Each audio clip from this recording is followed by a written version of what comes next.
Welcome, fans, once again to KB's Unemployed Show, the only show on the internet where you can sit at your job and watch a guy who doesn't have one anymore. What will KB do today? Change guitar strings, perhaps? Grade papers? Worry about his future? Who knows? The only thing we know is it's guaranteed to make you question your intelligence, simply because you're watching it. So sit back, relax, and enjoy the unemployed lifestyle of KB.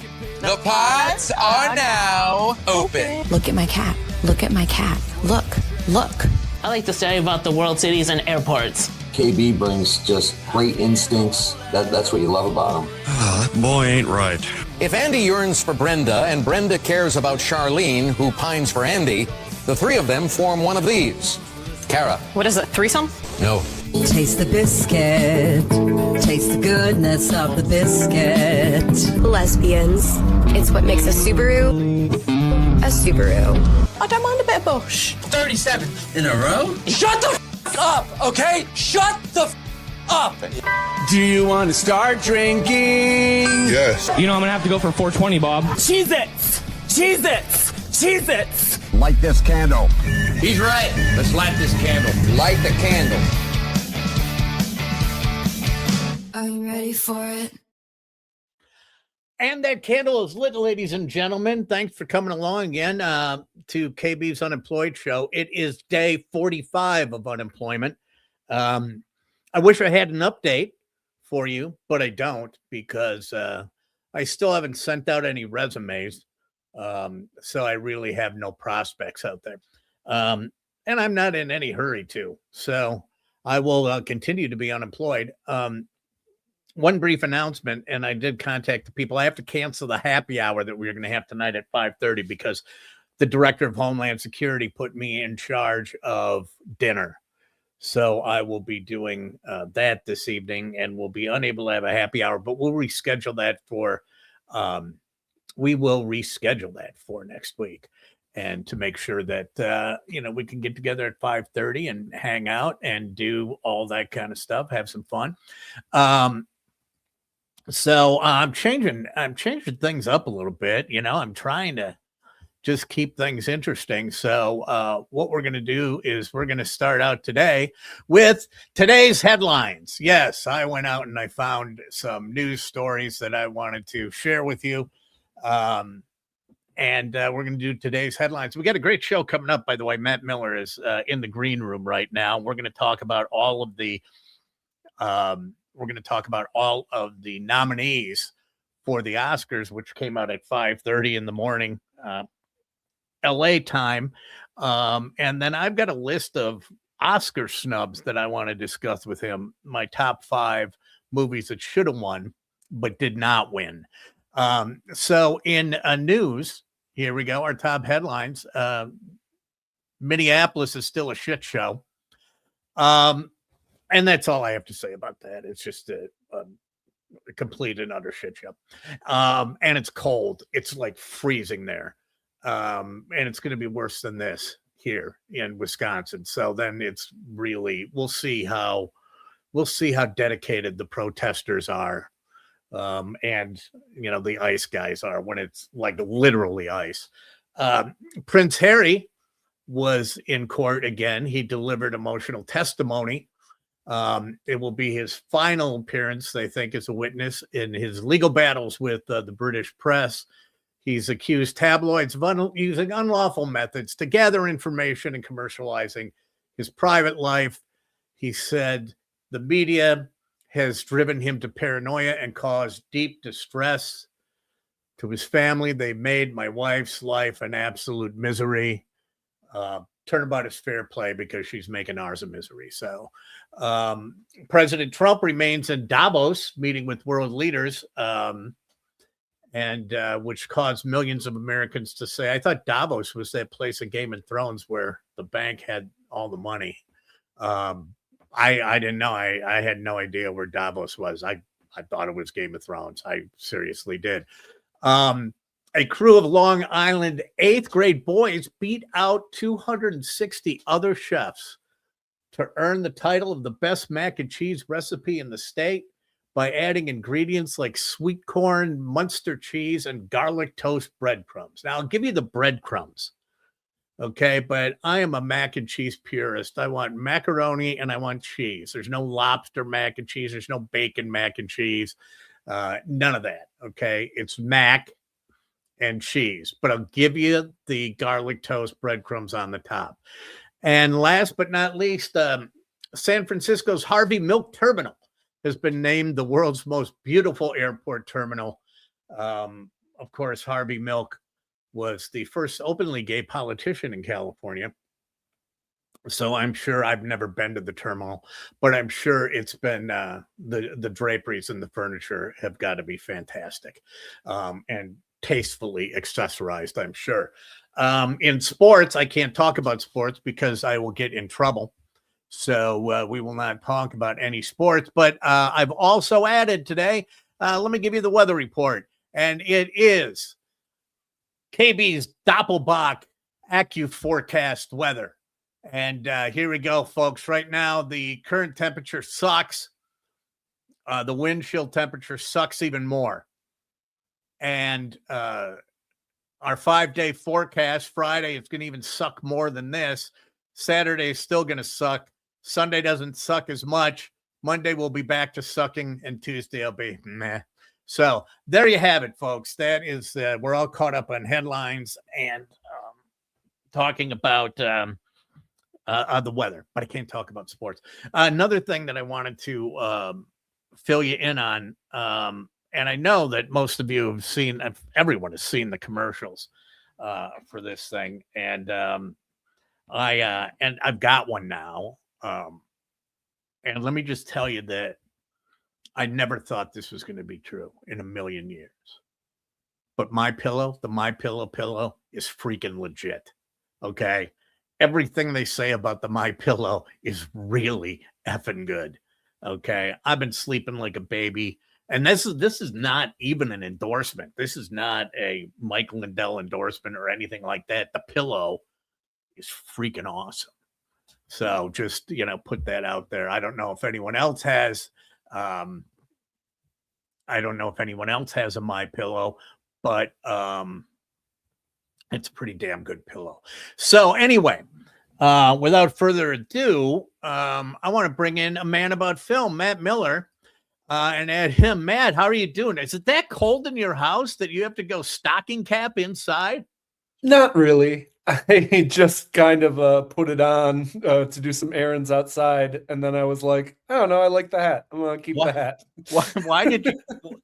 Oh man, I had to go outside today, and it was brutal. It was like, yeah, I had to do the hose thing because it's so funny winters as a homeowner in the Midwest, because it's like you have to make sure your hose is removed and you have to make sure your faucets are covered, because otherwise else your house will rot from the inside and the pipes will explode and all these things. And the only thing that can save you from this horrible fate is a glorified styrofoam cup with like a string. Like it's just. You haven't taken your hoses in? One of them we couldn't get off. It was like attached ever since we bought the house. It was like rusted on. So today we were like, let's do the project. Let's finally see if we can get this hose off. And we did it. We got the hose removed and we put the glorified styrofoam cup onto the faucet. So that the cold will have to explode our house some other way. But what? Oh, my wife starts in September. You got to get the hoses out. You got to get the hoses in. It's still 75. We got to get the hoses in. Got to get the lawnmower in. Got to get it tuned up. Those are the two things. And it's like, yeah, we'll get that. And then I never tune up the lawnmower. And then cut to January 22nd, and the day after tomorrow is happening outside. Oh my God. This is like the absolute worst. This is one of those days where I go, why do I live in this part of the world? I mean, why do I even? And then to top it off, I have two friends of mine who start sending me pictures because they bumped into each other in Key West, just hanging out. So it's like, hey, look who I bumped into in this bar. It's like, go pound sand. So what you're saying is I shouldn't talk to you about my recent vacation to Aruba? I should keep that to myself? Did you go to Aruba? Did you go on the Natalie Holloway tour? No, we did not do the true crime tour of Aruba. We did the sit on a beach and do nothing tour, which highly recommended. How is Aruba? Because there was a guy that I worked with, and he was just the accountant for this company that I worked with, and he was really weird. He was really a weird guy. I mean, if you ever saw Coke bottle glasses, he had Coke bottle glasses, right? And he was a little guy, and but it's funnier than all get out. And he used to go to Aruba to play poker all the time. Oh, there are a lot of casinos in Aruba. There's a lot of casinos. We love Aruba. We go with my wife's family, and it is just an incredible place. Like it rained for an hour across a week. It was absolutely gorgeous out. The weather is like 80 degrees and perfect every day. It's a small enough island that you feel like you get to see just about everything you want to see on a trip. Like it's like the opposite of like an Italy or like an England situation where you go to those places and you're like, oh my God, I didn't even get to like 85% of this place. Whereas like Aruba's, it's a tiny island. So you get to kind of like see everything you want to see. It's great. Highly recommend. Certainly better than this right now, where I look at the weather apps and I'm looking for double-digit temperatures and I can't find them. I can only find them if there's a dash next to them on the left side. No, I mean it's going to be brutal, and some places are going to get like 20 inches of snow. Oh, I hope I'm not in one of those places. No, which is crazy. And Nashville's I was just looking, I read an article, Nashville's going to get a lot of snow. And this is one thing I don't understand. But they were showing a video how Nashville's going to get this snow for like it's going to be bad for like 3 days, right? Mm-hmm. And the grocery stores are just absolutely barren. People have gone in and they have just wiped out the grocery stores. And it's like, it's 2026. I mean, it's like, you don't need to get 8 cases of water because on Monday, you're going to go, why do I have 8 cases of water? And it's funny because I remember my dad went to Nashville around this time of year to go see a Predators game, and they had snow. And it was one of those like Nashville didn't know what to do situations. They got like 2 inches of snow and the city shut down, and the plow drivers were like, I don't understand how this machine works. And that was like 10 years ago. And in those 10 years, apparently they were like, no, we should learn nothing from this. We've learned nothing. We've gained nothing. That's the kind of city. It's like Atlanta's like that too, where they don't have any equipment. They just have like a storage unit full of plows that they can attach to the front of a garbage truck. And they go driving around. That's all they can do. But Matt, okay, I want to start diving into this with the Academy Awards, and I started looking at the nominations and realized very, very quickly, as per usual, that I know absolutely nothing about the Academy Awards. I have not gone to a theater, and we've talked about this before. I have not gone to a theater in, I don't know how long it's been. I think the last movie I may have gone to see in a theater might have been Bohemian Rhapsody. Wow, that was worse than I expected. I was braced for you to say something bad, and now I was bracing for you to say like the first Matrix or something like that. Oh no, but no, Bohemian Rhapsody. That's more than 5 years ago now. At this point, that's pre 2020. Yeah. Oh yeah, yeah. It definitely is. There's been some good ones. You should check out the movie theater. I know it's not so much seeing the movie, and I've tried to do this, and it's never really worked because. What I've really wanted to do is when these movies come out, okay, I got to see this, and keep like a notebook or something of movies that I need to see, and then go back and take a look at them. Right? Yeah. And say, when they come out and they're streaming, then I can do that. But I don't. And so I don't see anything. And so let's go down the list of movies I haven't seen. So how long does this segment probably? How long does this show go? Are they still doing 10? They are. It is still the 10 Best Picture nominees now. Yeah. It was 5, and actually like 10 used to be. I was looking back, and they used to do 10 nominees back in like the 30s, like the earliest days of the Academy Awards. And then they went to 5, and then they went to 10, and then they went to any number between 5 and 10, which was really stupid and annoying. And now it's just solidly 10 now, which I like 10. Because what are the Oscars? They are glorified promotion. This is a glorified advertisement. Right. So why not advertise some more movies? Why not shine a spotlight on some stuff that, people may not have seen? People may not have heard. There's a very good chance people haven't even heard of a bunch of these movies on here. Well, yeah. I haven't even heard of. There was a movie they announced today for like best makeup, and I was like, they've made a movie up. That's not a real movie. It's like Kakohuna. And I'm like, if I don't know what that movie is, I'm rather convinced this movie doesn't exist. What is it called? It's like, I think it's a Chinese or a Japanese movie. It's like Kakua or something like that. Okay. Kokuho.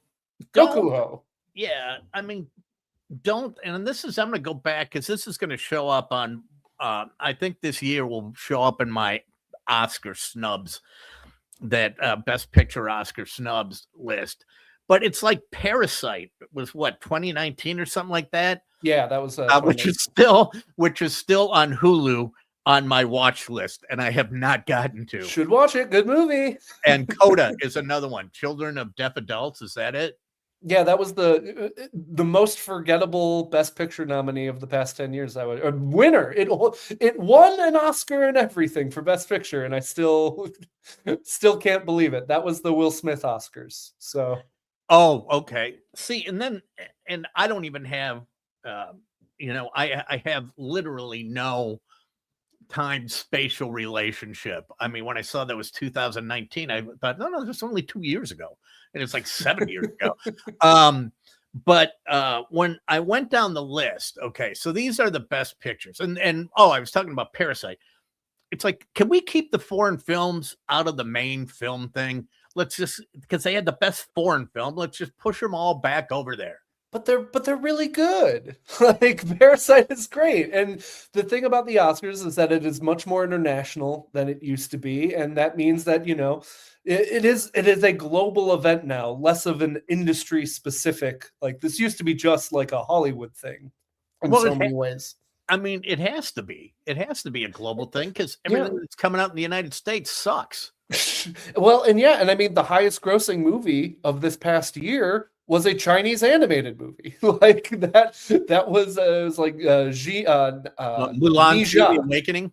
Nija 2, which made like $2.5 billion. What? And made $2.5 billion, made like $2 billion of that in America, and like $2.3 billion over in China. It's a massive, colossal hit. Like, other countries have learned how to make really good movies and know how to get them to America and get them audiences. I mean, yeah, it's.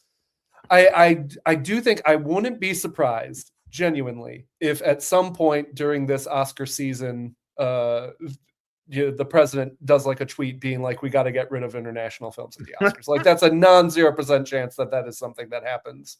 And then the Oscars will be like, we don't know what to do about this. This is the only thing I'm going to say about the whole thing with when you said that the president put a tweet out. If people would just stop taking him so seriously, it's hysterical. I mean, that's the great frustration about all this stuff, is he could be an incredibly entertaining like studio head or something like that.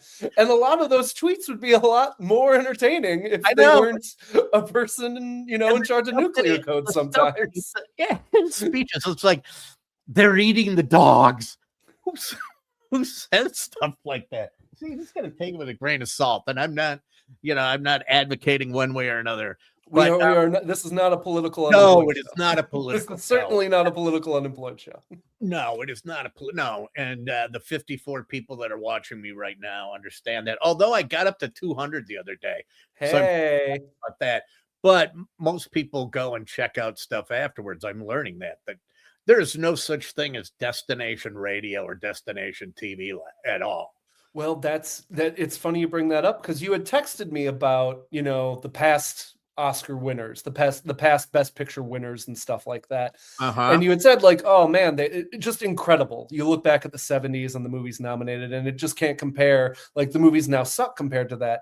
And part of that is, back in the 70s, we had a monoculture. We had 4 or 5 channels on TV and movies. And that was your entertainment, and radio still. And now you've got streaming TV, you've got broadcast TV, you've got internet TV, you've got movies that are streaming, you've got all this stuff, you've got podcasts. And so the feeling of back 50 years ago that, a movie could be something that everybody needed to see, the part of the conversation, it's just not the same way anymore, except for like a few select movies. So it's a lot harder to get a collection of movies and performances that everyone can unite around, because what can we unite around? We're all watching 50 different things at 50 different times now. Yeah, there's no must-see TV. There's no more water cooler stuff. There is, but it's been binged, and then most of the discussions are, don't tell me, I haven't gotten there yet. Right? With all of that. And you're right about the television stations and the channels, because and I'm older than you, and this is what we had ABC, NBC, and CBS and PBS. I'm pre-Fox, so we had those 3, and PBS was just the weird homeschool family. They were the ones who watched PBS. Nobody else did. That was the Flanders television. You had Nova. I think you watched it when you had Sesame Street and the Electric Company. Yeah. But that was it. But you're right. You had nothing to watch. So I'm looking at the Best Picture nominees. And what the heck just happened there? Is that my cam? Oh, you know what? This is totally sucktack, because I bought this webcam, this 4K webcam, and it just blows. And it's downgraded to no K. Yeah. So now I got it. There we go. I'm going to switch Which, to my. If I may shamelessly plug, if people would like to look at the Oscar nominees in total, you can go to my Substack, A Man About Film. Shameless plug over. Okay, there we go. Absolutely. A Man About Film in your Substack. So, and I will have a piece up tomorrow telling people where they can actually watch these movies, because I know that is a tricky part of this. They nominate all these movies, and then it's like, I don't know, are they in theaters? And it's like, I don't know, maybe sometimes. Well, there's a good chance that I will see one of them, because I would bet you'll at least watch 2 of these movies. I will definitely see One Battle After Another, because I think that's on HBO. Yeah, and it's very much worth your while. Even if it's a very funky movie, it's a little dramatic, it's a little funny, it's a little serious, it's a little satire, it's a little action movie. Like, it's a lot of everything. I had a really good time with it. I love Leonardo DiCaprio in goofball mode. If we lived in a better world, he would have won for Wolf of Wall Street, not for The Revenant, for grunting in the snow. I can do that tomorrow if they want. Like, it's a man hunting a bear movie. That's like crazy. And, and that movie thinks it's like, if you gave me a 90-minute man hunting a bear movie, like, I'm like, this is great. Give me something like that. That movie's 2.5 hours of Leonardo DiCaprio in the mountains being like, my son, I got to eat a kidney. The movie kind of stinks. It makes, it makes Dances with Wolves look like Fast and Furious. It really does. I mean, basically.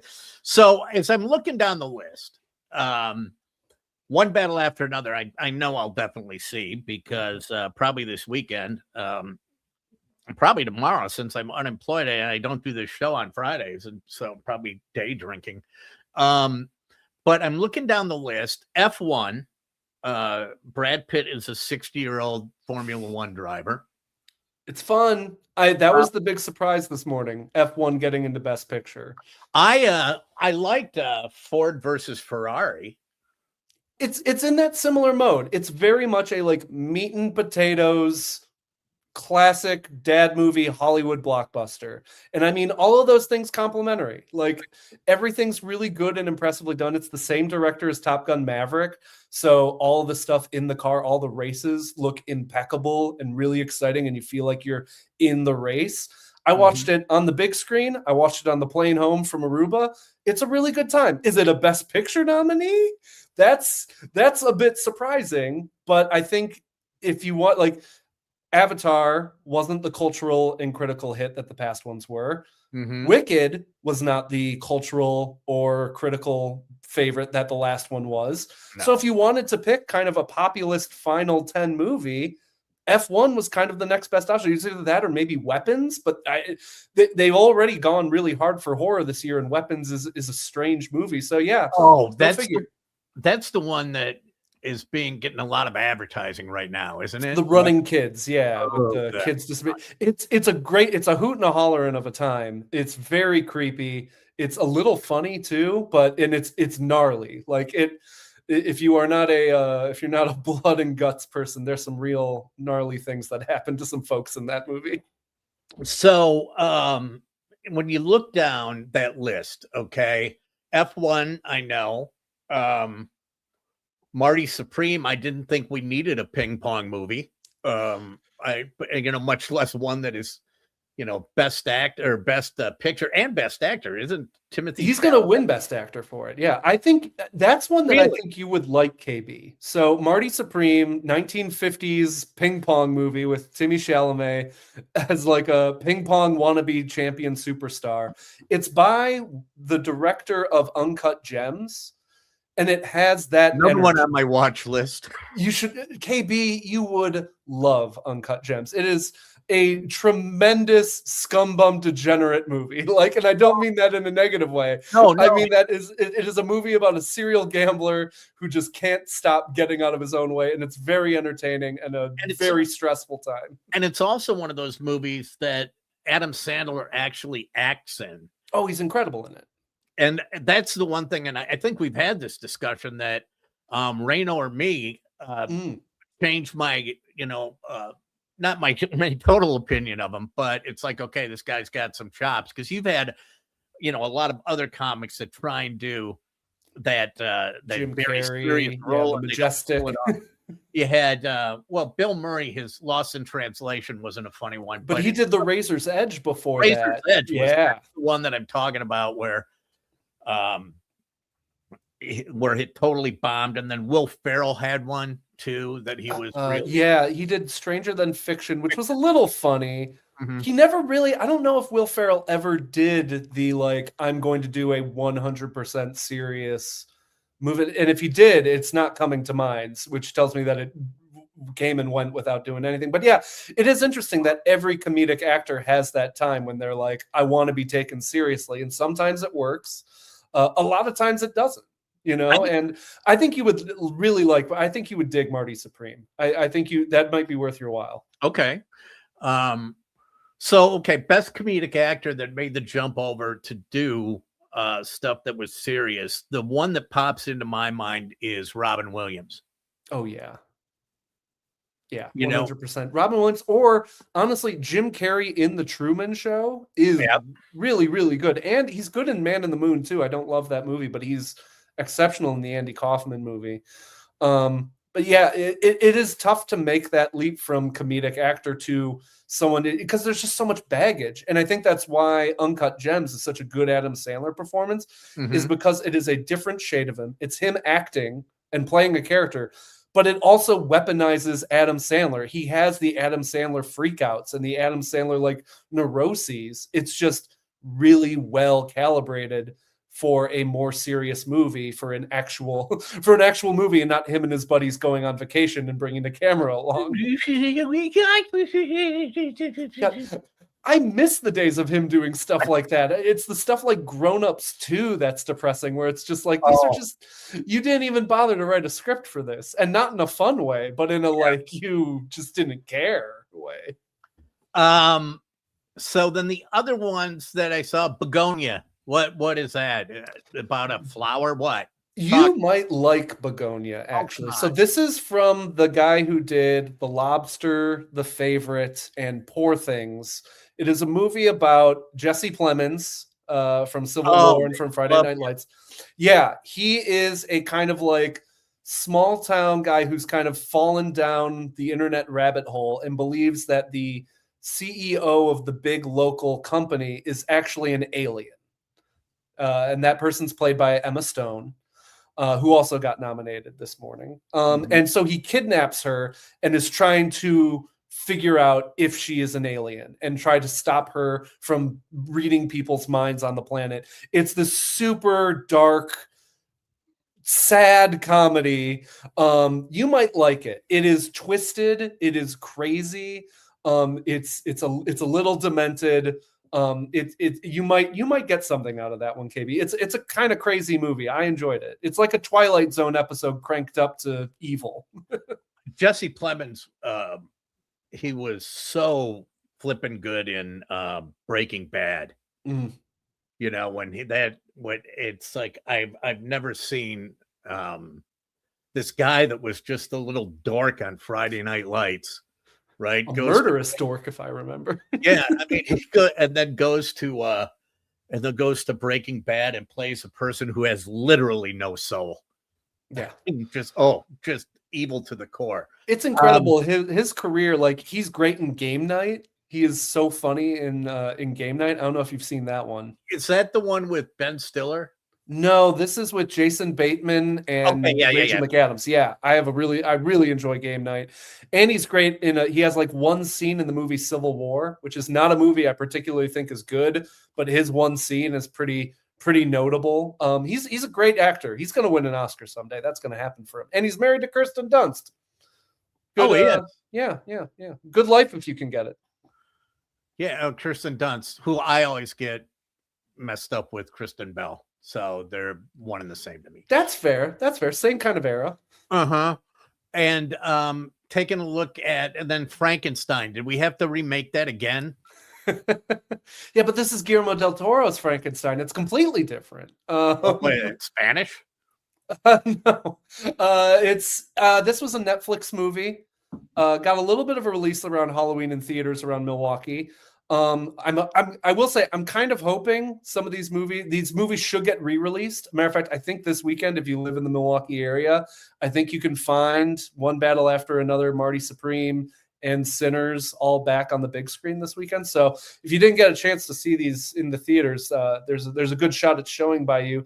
But yeah, Frankenstein. I mean, Guillermo del Toro, they love him now. He won for Shape of Water. He won Best Picture. The sexy fish movie. That one's going to show up on my Oscar snub. Do you think something else should have won that year? And we will get to that in a little bit. But you didn't like sexy fish movie? Come on. Yeah, that doesn't seem like a KB movie. No. Like extremely sincere monster movie doesn't quite seem like your frequency.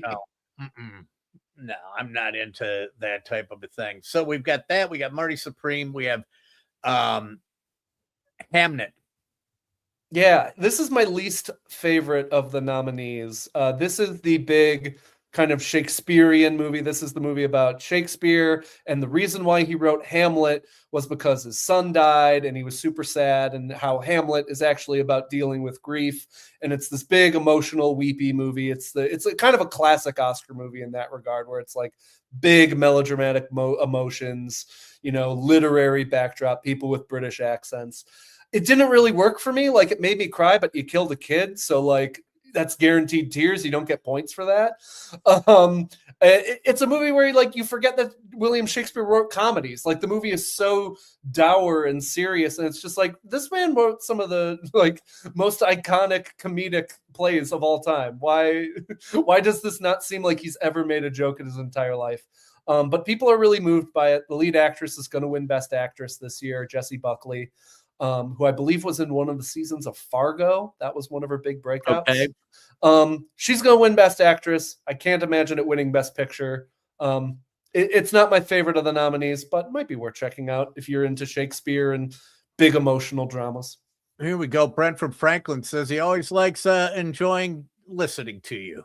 Oh, thank you, Brent. That's very nice. And let's see. Here we go. Jacob in a van says Marty Supreme is one of those movies where I ask, why did this need to be made? Movie's good. I really like Marty Supreme. Well, I'm interested. I mean, I've seen the trailer and stuff like that. I'm interested in it. And I will say it is really nice to see, this original movie, this original drama for adults making good money at the box office. It's made like $80 million, which for a 1950s ping pong drama about a pretty unlikable character is really impressive. And like that makes me happy to see that, people are taking a chance on making movies like that. Cause I want stuff like Oppenheimer, where it's like, no one was asking for a 3-hour long movie about the guy who invented the atomic bomb, but it turned out to be exactly what people wanted to see. It turned out to be an incredible movie. And Marty Supreme kind of turned out that way too. Give me more of that rather than, hey, we remade this movie again because we know that you liked it the first time. And it's like, well, I've got that movie already. Give me something new. Yeah, I didn't see Oppenheimer primarily because it was a 3-hour movie about a guy who invented the atomic bomb. I just kind of looked at the plot line. So The Secret Agent, a tense Cold War thriller following a covert operation, forced to choose between love of his country and his moral compass. That one seems to be intriguing.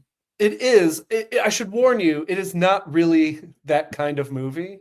No. And if you think it's going to be a spy thriller, it's not a spy thriller. It is a Brazilian movie, first of all. Okay. Yeah. Which weirdly, Brazil just apparently they are well represented in the international, like in the Academy Awards now, because they are popping up all over the place these last few years. And it's much more of like an atmosphere piece. It is much more of a movie about people in that time, in that kind of like dictatorship of Brazil, living their lives, trying to avoid getting in trouble with corrupt cops and stuff like that. It is much more of kind of a, atmosphere movie rather than an exciting thriller. And I think if you go in knowing that, you might enjoy it more. I definitely was a little taken aback by how much of the movie is just kind of chilling out and is about people just kind of, dealing with their everyday lives. It's a good movie. But it is the kind of movie that I think if you watch that not knowing what you're getting into, you're going to walk away from it being like, why did they do this to me? Why did they make me watch this movie and tell me it wasn't going to be, just a drama? Well, Brazilian movies, for my money, it's Blame It on Rio, hands down. Is that a Michael Caine joint? Yeah, isn't that the one about the two old guys who fall in love with each other's daughters or something like that? Something like that, yeah. Man, what a plot premise! What a plot from a different time. Without a doubt. Okay, talk to me about sentimental value. Is this one of these? Our dad died, and we all have to get back together and remember him, or be nice to him just so he can get in the will? Close. Actually, you're kind of dead on. Actually, it is a movie about two daughters of a grumpy old man who became a famous actor or a famous director in their native Sweden. And he has this big final project he wants to make, this big final movie, and he wants his daughters. And it's about them kind of dealing with their feelings towards their father, and their father kind of trying to reconnect with them. But, it turns out 75 years of being a crappy father is hard to undo. It's a good movie. It's a very emotional movie, but it's a very slow build. This thing is a slow boil. Like I said, I really like that movie. Elle Fanning got nominated for that one. It's a good director. It's a gorgeous movie. That's one of those movies that I would frame shots from that movie. If you're not much of a international film kind of slow boil drama person, I wouldn't start with that. If you're trying to get through the Oscar nominees, I wouldn't lead with sentimental value. It's a very good movie, but it won't be for all palates, I'd say. And let's see, here we go. Here's another one that I'm not exactly sure that I would be into seeing is Train Dreams. Is that like it says a quiet sweeping portrait of railroad labor in early 20th century America. It does kind of sound like a cliche Oscar movie, doesn't it? It sounds like the kind of like thing. Only if there's a handicap guy in it who can win Best Actor. Which no, Joel Edgerton. I believe he's very. I don't think he has any. And if he's playing any, special needs or anything like that. But Train Dreams. This is the one that I haven't gotten around to. This is the one Best Picture nominee I haven't seen. It's on Netflix. I'm kind of hoping that when theaters do their catch up with the Best Picture nominees, that maybe Netflix, which has been putting things kind of scattering them in theaters every now and then, I think partly to try to kind of make theaters feel better about the fact that they're buying Warner Brothers. I'm hoping that maybe I can see this on the big screen, because everybody who's seen it, all the critics are like, watching it on Netflix sucks. It is not the kind of movie to be watched at home on your couch, because you're going to get bored, because it is a movie about a guy just dealing with life and like quietly reflecting on other people and stuff like that. And it's the kind of movie that 10 minutes in on your couch, you're going to be like, I should probably check my email. Right. I should probably go get a snack, And it's a shame when Netflix buys these movies, because it's like, this would be a good theatrical experience, but Netflix doesn't care about that. Mm-hmm. So you watch it at home and you're like, well, I'm bored. Like, say what you will about movies like The Electric State and Red Notice, which are bad movies, but those movies know what their audience is, and it is people who are probably going to be distracted in 5 minutes. So, it's I'm looking forward to catching up with that one during now that it's been officially nominated and all that. We haven't talked about the biggest of all these, by the way. We haven't talked about Sinners. Yeah, Sinners. This is the one that everyone's saying is going to win. It's this and One Battle After Another. Mm-hmm. It is a two-man race. I really was a big fan of Sinners. This is the Southern juke joint, like blues movie / vampire horror movie. It's a great. I think both halves of the movie work really well for me. It's got some of the it has the scene of the year. If there was an Oscar for scene of the year, it would be in Sinners. It would be everyone knows what it is. It's the big musical scene where a guy plays a blues song and the roof just absolutely blows the roof off the place, and it's incredible. And now it is the most nominated movie in Oscar history. It has got 16 nominations this morning. And it's wild to think that Sinners is not only that Sinners broke the record, which kind of seemed like a record that wouldn't be broken, previously set by La La Land, Titanic, and All About Eve, which was 14, but also that it's a horror movie that broke this record. The Oscars, who famously don't like genre movies, who don't like comedies, don't like horror movies generally. It's a horror movie? It's a horror drama. Like it's not like a slasher horror movie. It's not like a slasher movie, but it is bloody. I took my family to see it, and I was like, I don't remember it being that bloody. And then like the final third of the movie happens, and I'm like, oh, that's a lot of ketchup in this movie. Oh boy. How does it compare? How does that compare to like Reservoir Dogs? Ooh, blood quantity. Probably a little bit more, I would say, like, because it's a vampire movie. So by the end, a lot of people are getting bit and, wooden staked to the heart and stuff like that. It's a really good movie. It's arguably the movie of the year. And it's kind of nice because, the two big front runners are movies that did pretty well at the box office. You have Sinners, which I believe was the 7th or 8th highest grossing movie of the year, made like $250 million, was a huge surprise hit because no one was really thinking this movie was going to blow up like this, and it turned into a sensation. And now it's an Oscar sensation, and I assume it'll win something. Like, they will give this movie an award somewhere. They want to show their appreciation for this movie and for what it did, similar to how they found a way to give Barbie a Oscar when that got nominated. Like cinematography or something like that. Yeah, like it's going to win Best Sound or something like that. And maybe what they might do is they might split like Best Director and Best Picture and give Ryan Coogler, who directed Creed, who directed Fruitvale Station, who directed Black Panther, then went on to do Sinners. Maybe they give him Best Director, and then you give Paul Thomas Anderson Best Picture for One Battle After Another, and you kind of get to knock two directors off your to-do list, basically. If the Oscars want to give these guys awards and want to start anointing some of these guys, you can do two for one this year, basically.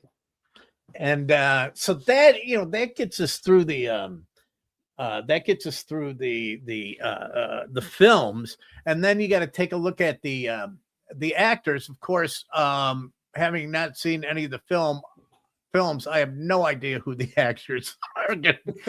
I know who the actors are, and I can see Michael B. Jordan. I mean, it looks like Ethan Hawke.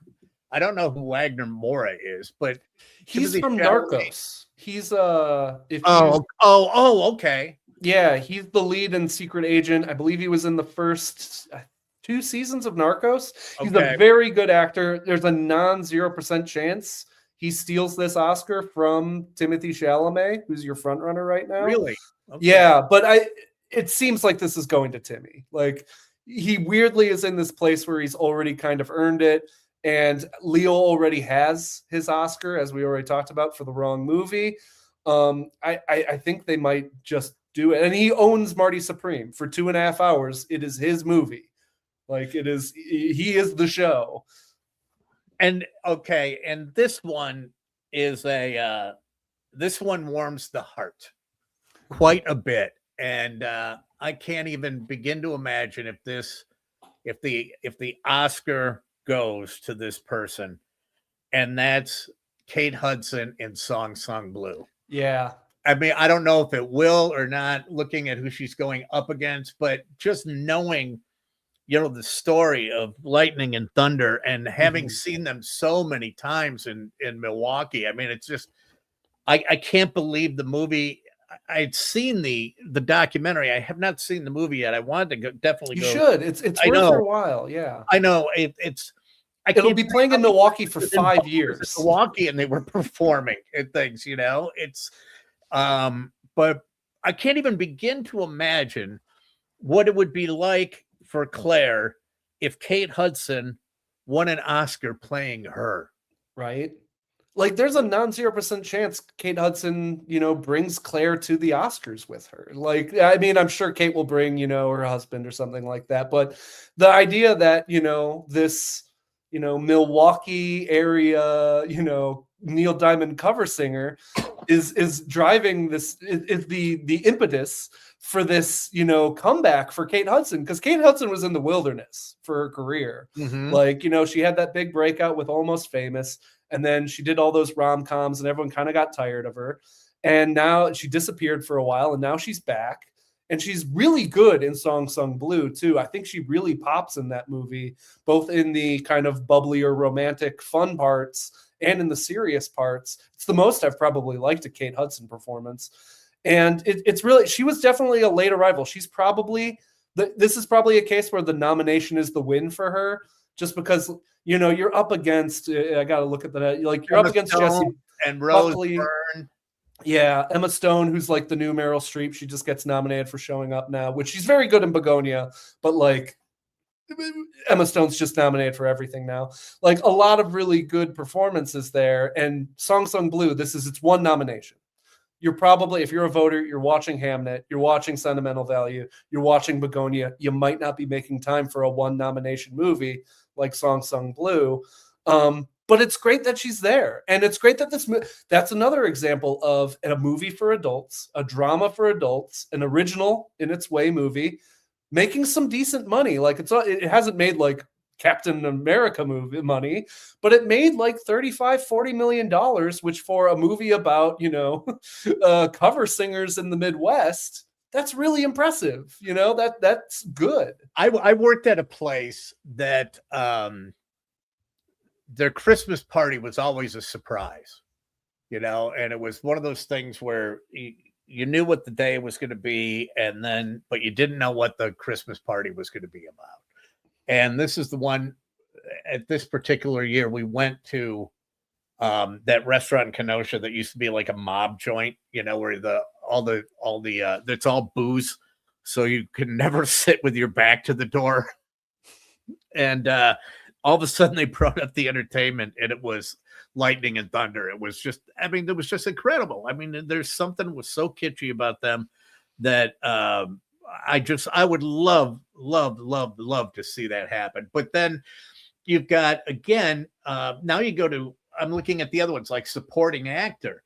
the one that stands out, and this is another reason why I want to watch One Battle After Another, is Sean Penn has got a nomination. I think Sean Penn is one of the most incredible actors out there. He's one of those people that it doesn't matter how crappy the movie is, he's still going to be good.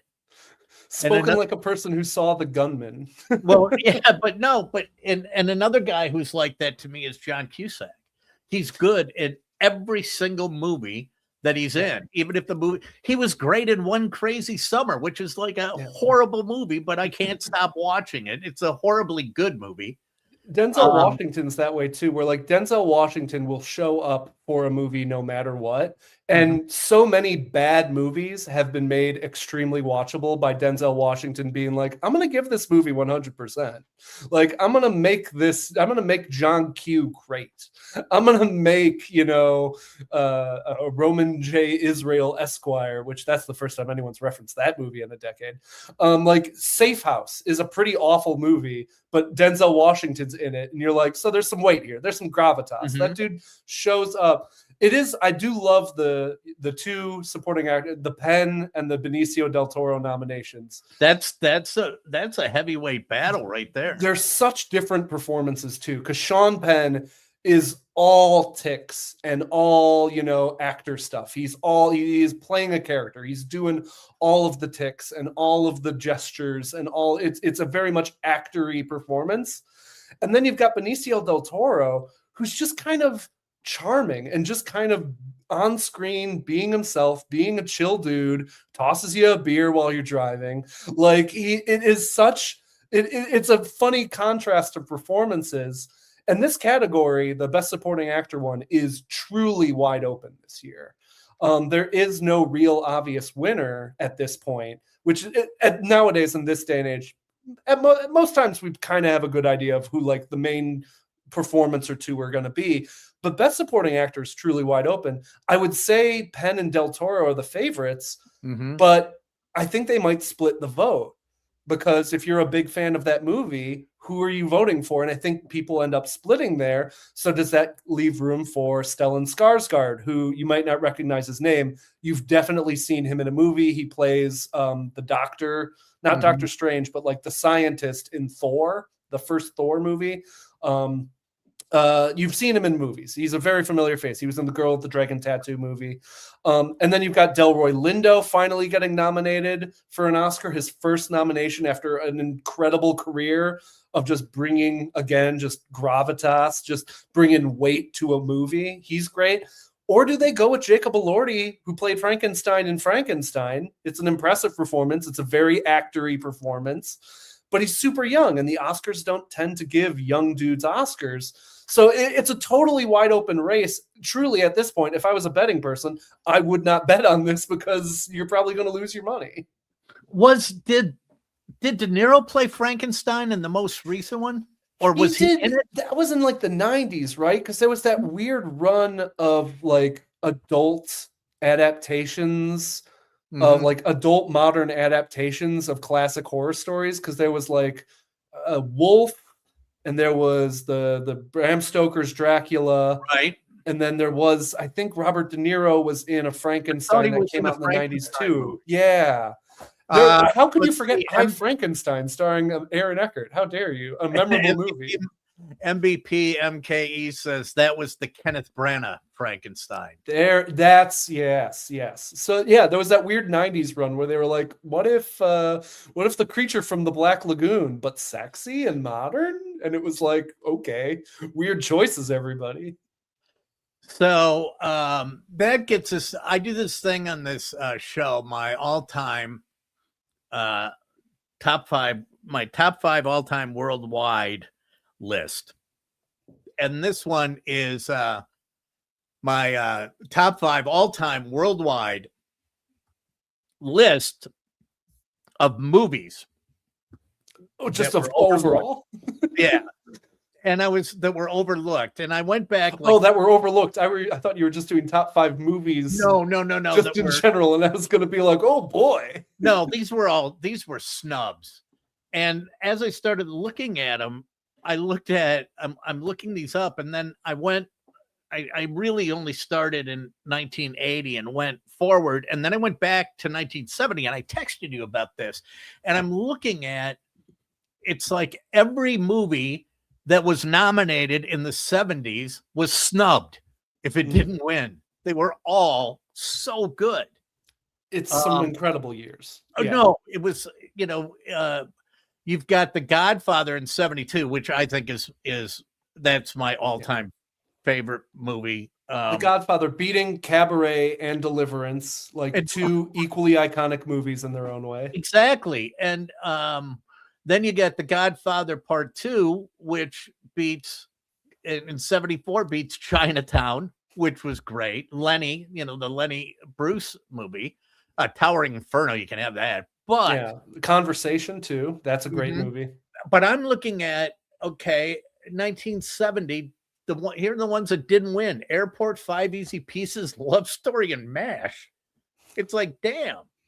And that's not even the best year. 1975, One Flew Over the Cuckoo's Nest wins over Dog Day Afternoon, Jaws, Nashville, and Jaws.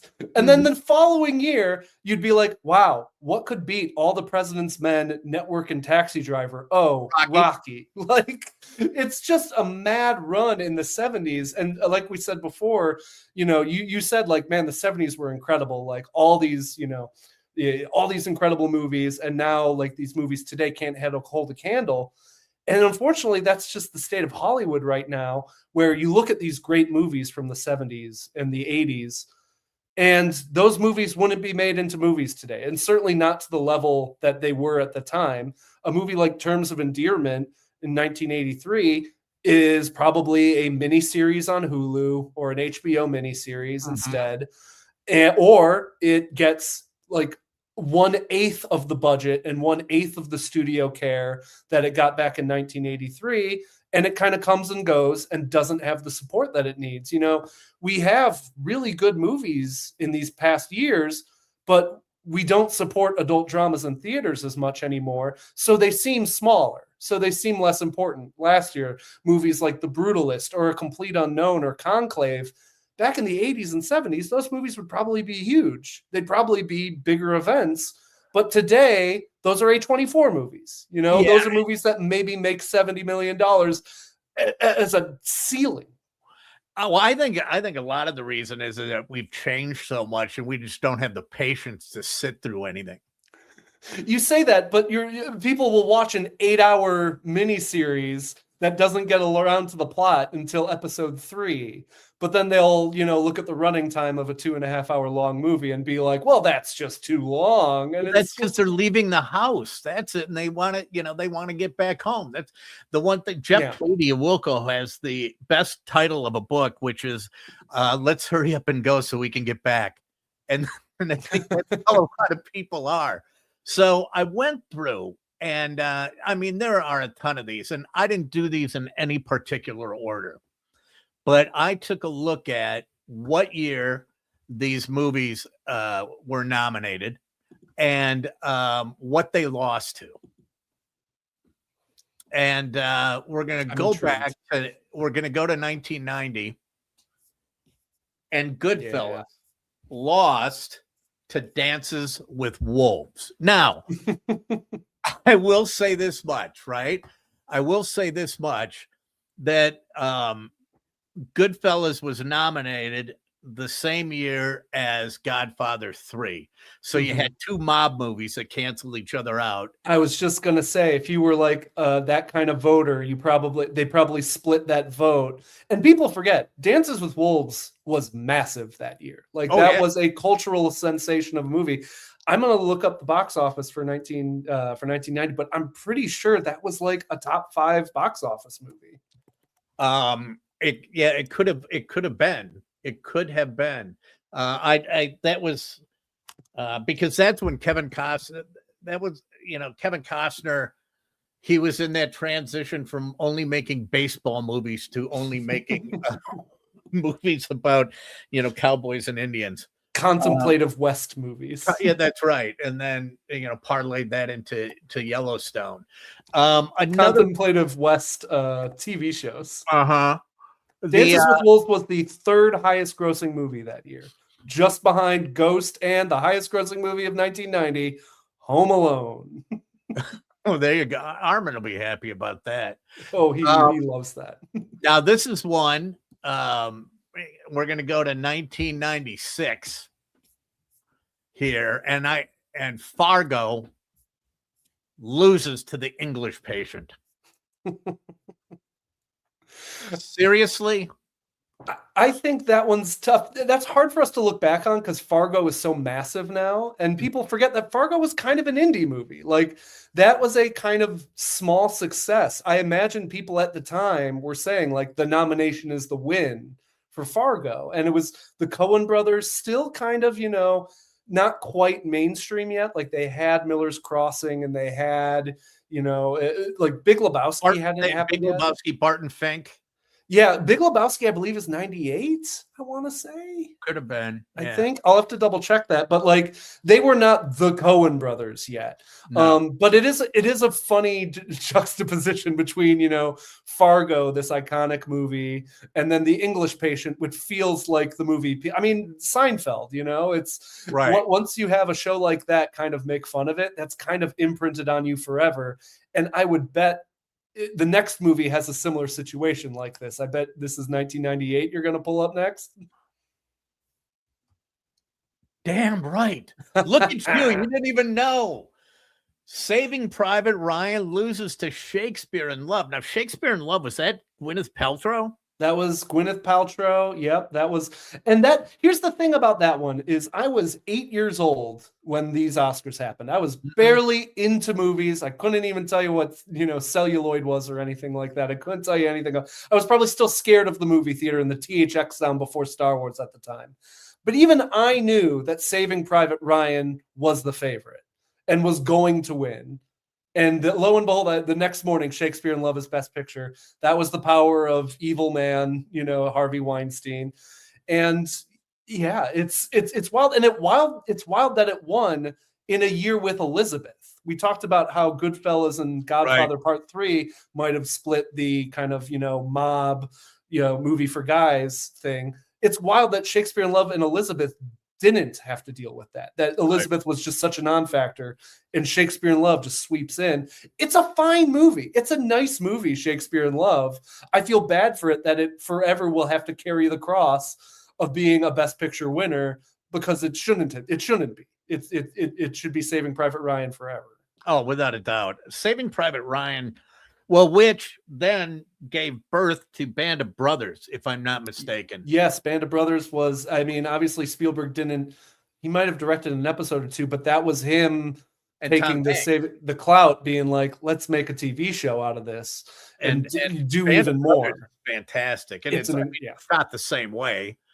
And the other one that Tom Hanks had a tendency to do that because he did that with Band of Brothers and Saving Private Ryan, and then did From the Earth to the Moon, coming off the tail of Apollo 13. A great movie that also probably, what beat Apollo 13 that year? Braveheart beats Apollo 13. I probably give Apollo 13 that Oscar because I do really just love Apollo 13 as a kid who grew up wanting to go to space and then learned how terrifying space was and decided to not. That's a good one. Yeah, better than Babe the Pig movie, for God's sake. How crazy is it that Babe was a Best Picture nominee? Heartwarming, but stupid. But a nice movie, but somehow one of the 5 best movies of the year, according to the Academy. I don't think so. You got to look at that and go, this got to be a bad year. I'm going to give you another one, and you mentioned this one earlier. This is another one of my top 5 snubs. Almost Famous losing to Gladiator. Now, Almost Famous, not even getting nominated.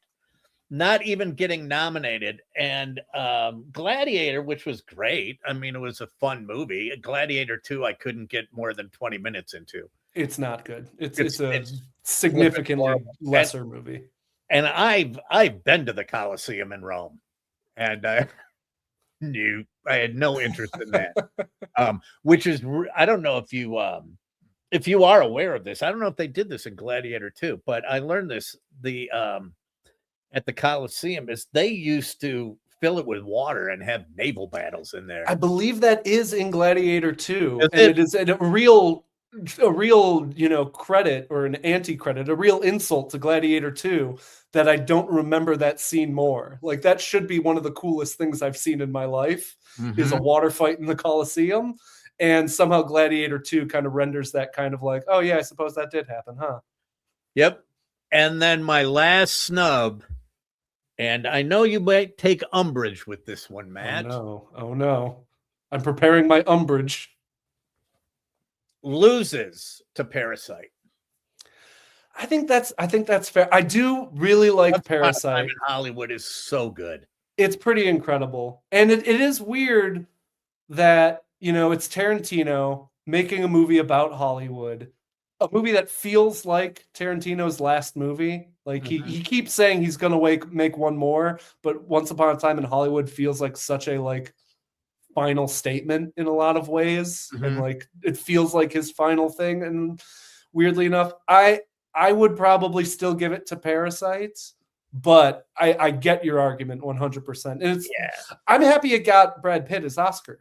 I'm glad you have left off perhaps the biggest of all the snubs of all time. I bet you there. You tell me, because I have a few more. Yeah, if we go way back. I have. If I'm looking at these, a couple of them that popped out at me was Good Will Hunting losing to Titanic, and Titanic was okay, but you go back and watch Titanic now, and it's just goofy. Oh, I don't know. Titanic slaps, man. I have a great time with Titanic. I mean, it's very melodramatic. It's very sincere in its big, sweeping, grand romance and all that stuff. But then, then the boat sinks, and it's still the most incredible thing you've ever seen. James Cameron's very good at spectacle. He's very good at the big, bombastic spectacle. I mean, James Cameron, though, got to be a pain in the ass to work for. Oh, he's famously probably a nightmare. Because he looked at Titanic. I saw this when he did Titanic. He went back and recut it because the stars, when it was sinking, were not lined up the exact way they were that night. And it's like, really? Are you kidding me? I didn't know that. I mean, was there anyone other than him sitting in there going, "Oh, I can't"? We're just totally suspended reality. I can't even. Here's another example of how annoying James Cameron. So the crew of James Cameron's Titanic was so annoyed and so frustrated by working with him and working in this water tank for basically the entire movie that, and maybe this is not true, but this is a famous story that's been told, is that somebody spiked the soup on set at the craft services table one day on Titanic. And everybody on the set got deathly ill as out of revenge toward James Cameron. Oh my God. There's a ton of stories about how much of a absolutely nightmarish experience making that movie was. People were expecting that to be a massive bomb. And then it went on to be the highest grossing movie of all time for 20 years and won a Hyperballion Oscars. Yeah, I mean, it was all teenage girls going back over and over and over and over again to see the love story. Yeah, and the spectacle. There was all the talk about I want to see this boat sink. I want to see this incredible. I mean, special effects. Everyone went and you knew the ending. Yeah. But weirdly, that is a psychology thing with people talk about, a lot of times people complain about trailers spoiling the ends to movies or revealing stuff. And when they talk to these PR agencies that make, advertisements and stuff like that, they'll say people test more positively towards movies, towards trailers that they see the story of. They want to know where the story is going to go, and then they go see the movie, and they're like, "Oh, I'm happy about this." It's a very weird psychological thing some audiences have. So, okay, here are the other ones that I have that almost made my list, but some of it is probably personal preference. E.T. losing to Gandhi. Yeah, that one's wild. That one. We did that wrong. The Right Stuff losing to Terms of Endearment. Yeah, that one's tough because Terms of Endearment was a sensation that year, which is weird to think of, that a movie about a mother and daughter, just a movie about a mother and daughter, was like the highest grossing movie of 1983. I love this. This is so funny because MVP in Milwaukee says the best part of Titanic was when the dude bounces off the rotor from the super wide shot. And my son, when he was little, he would watch that and he would wait for that. And he thought that was the funniest thing when the guy hits and then just does the flips into the water. It is a very fun moment. I don't know if that's the intent, but it is a very funny moment. By the way, Jacob in a van says Dark Knight not even being nominated for Best Picture is a huge snub. A snub so big they changed the nominations to amend for it. Like, yes, and it is. I still will go back and watch that movie. It's so incredible. It's one of my favorite movies. Ledger. It's such a shame that he got so dark and went into that dark place and ended up dying because of his drug abuse, because he kind of wish he would see what he would do later on with other things. I mean, that's you don't want to be selfish that way, but there is that feeling of like we should have had 40 more years of incredible Heath Ledger performances. I feel the same way about Philip Seymour Hoffman. We should have had where is the late years Philip Seymour Hoffman performances? When he can go, Philip Seymour Hoffman, when he can go from Something About Polly to Capote to Twister to Boogie Nights. That's a pretty good wide array of roles. He was another dude who always showed up. Absolutely. Let's see. The other ones that I had here were Broadcast News losing to The Last Emperor. I love Broadcast News. Great movie. But I love Albert Brooks. So that's one of the reasons. But were there any what's the one that I missed that you thought was the biggest? All right, so I've got two. I've got one modern one. I think King's Speech beating The Social Network is pretty intolerable for me. I think The Social Network is one of the best movies this side of the millennium. Okay. And the fact that it got beat by a frankly poorly directed movie. I think The King's Speech is a fine movie. I think Colin Firth is great, but the fact that movie beats The Social Network, which is a movie that has only sweetened, and like that movie has, it just really bums me out. I think The Social Network should have beaten the pants off of King's Speech. Mm-hmm. I would also say a year like 1999 deserves a better winner than American Beauty. I think American Beauty is a good movie, but that is the same year as The Green Mile, Sixth Sense, and The Matrix. Which was not nominated for Best Picture and is only one of the greatest action movies ever made. Like 1999 is a year of incredible riches, and I do not think the Best Picture lineup displays that very well. And then arguably the biggest of all of them, Citizen Kane didn't win Best Picture in 1941. And they say that is the greatest picture of all time. 60, 70 years later, people still refer to, if they're trying to describe a great movie, they say, they describe it as the Citizen Kane of. And even in 1941, Citizen Kane lost Best Picture to How Green Was My Valley, which is a very silly title for a pretty good movie. Mm-hmm. But man, there is a curse of winning Best Picture on some level, because it is a heavy crown.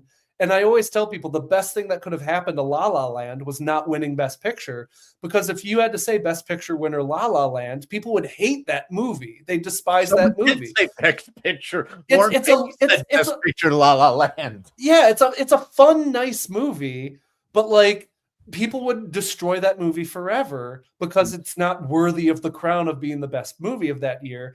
And that's kind of the thing that haunts a lot of these movies. Like, again, Shakespeare in Love, a good movie, a nice, well-made movie with good performances that gets treated like trash now because it had the gall to win Best Picture over Saving Private Ryan. And, it's, if you're a Best Picture winner, if you're a movie, winning Best Picture is maybe not the best thing you can do for yourself.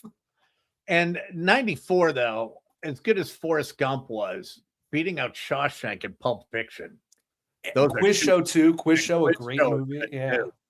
I mean, they never really get it perfectly right. I think that's something to always consider about the Oscars, is that, if you're looking for the Oscars to be the barometer of greatness, you're probably going to end up disappointed. This isn't a sports thing where they prove it on the field or something like that. The Oscars are a conversation. They are Hollywood saying these are the things that we think mean the most to us this year, and we hope you like them. And sometimes we do, and sometimes it's Green Book, Well, I mean, it's the stuff that, bar arguments and bar fights are made of. So, Matt, before you go, because I don't do this show that long. First of all, thanks a lot for coming on. I love talking movies, and you and I have that connection that we both, although I was a lot earlier in before technology advanced, but we were both projectionists at movie theaters. That's I right. did it. Yeah, I did it. I had to do it with the reel switching and the carbon arc projectors. Yeah, I had it easy. Yeah, you just had to put it on the big disc and let it run. Yeah, I had to splice them up. That was the only hard part. Right. So just one last thing, and I'd like you to sit in on this. It's a little feature that I do before I sign off, and that is called "What Color is the Sky on Your Planet?"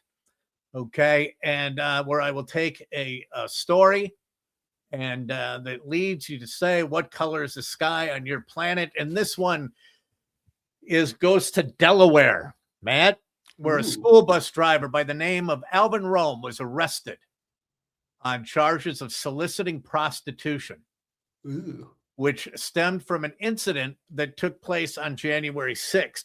He picked up a woman in his bus, drove a short distance, parked, then engaged in sexual activity with the prostitute before giving her money. And it was all caught on a camera. But here's how he was caught. It was a school bus. Oh my! He was a school bus driver. Okay. Oh, Alvin.